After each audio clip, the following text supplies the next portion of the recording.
Hello friends, welcome back to my channel study with Ashish. आपका हमारे channel में बहुत स्वागत है।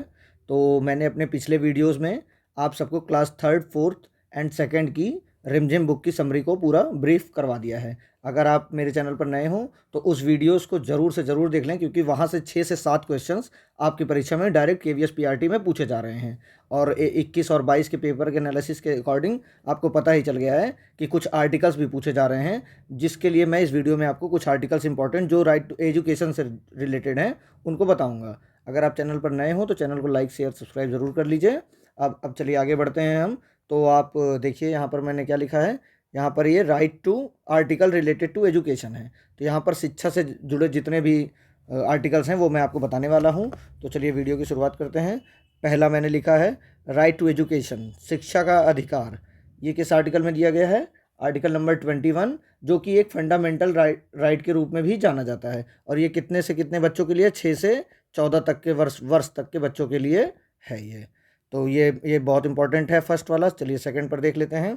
सेकंड है right of free and compulsory education for pre primary education up to 6 year. जो कक्षा मतलब जो 6 साल तक के बच्चों के लिए दिया गया है वो 45 में दिया गया है। और ये हमारा फंडामेंटल राइट ना होकर डीपीएसपी है, जो राज्यों के अंदर आता है।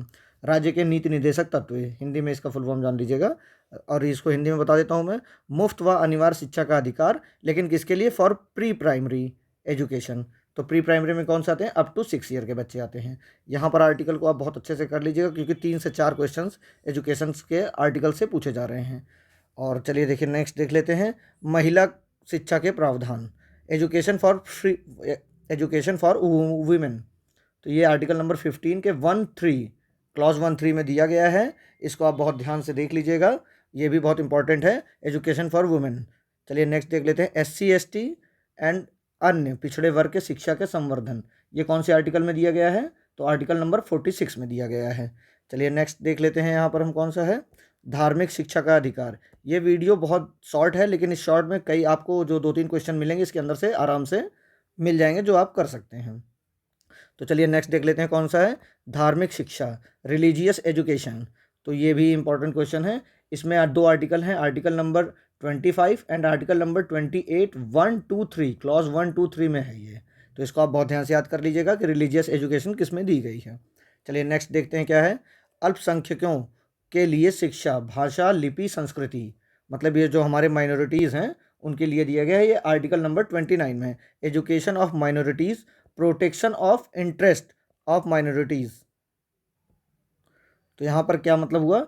इनका प्रोटेक्शन भी करना है, हितों का संरक्षण भी इनके करना है। तो ये किस आर्टिकल से रिलेटेड है? Article number 29। इसको आपको बहुत ध्यान से याद रखना है। तो चलिए नेक्स्ट आर्टिकल देख लेते हैं कौन सा है। और ये जो आर्टिकल्स हैं ये बहुत इंपॉर्टेंट हैं, इनको आपको याद करके ही जाना है परीक्षा में। चलिए देख लेते हैं।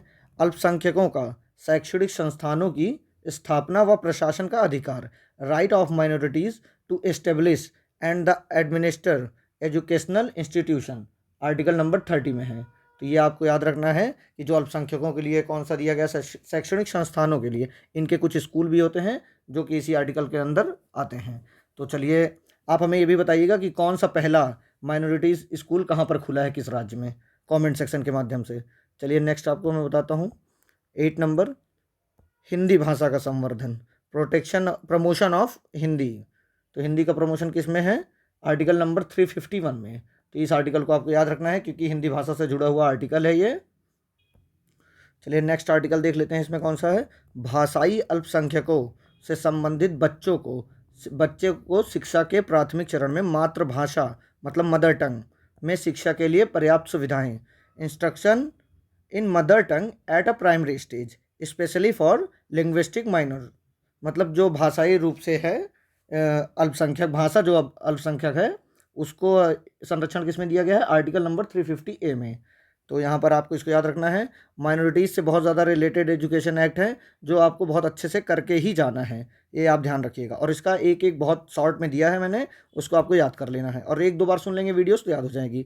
तो चलिए 6 to 14 वर्ष के बच्चों को शिक्षा के अवसर उपलब्ध कराने की अभिभावकों का कर्तव्य, मतलब जो हमारे गार्जियंस होते हैं उनका कर्तव्य किस में दिया गया है हमारे संविधान में? तो उसका जिक्र हमारे आर्टिकल नंबर 51A में दिया गया है।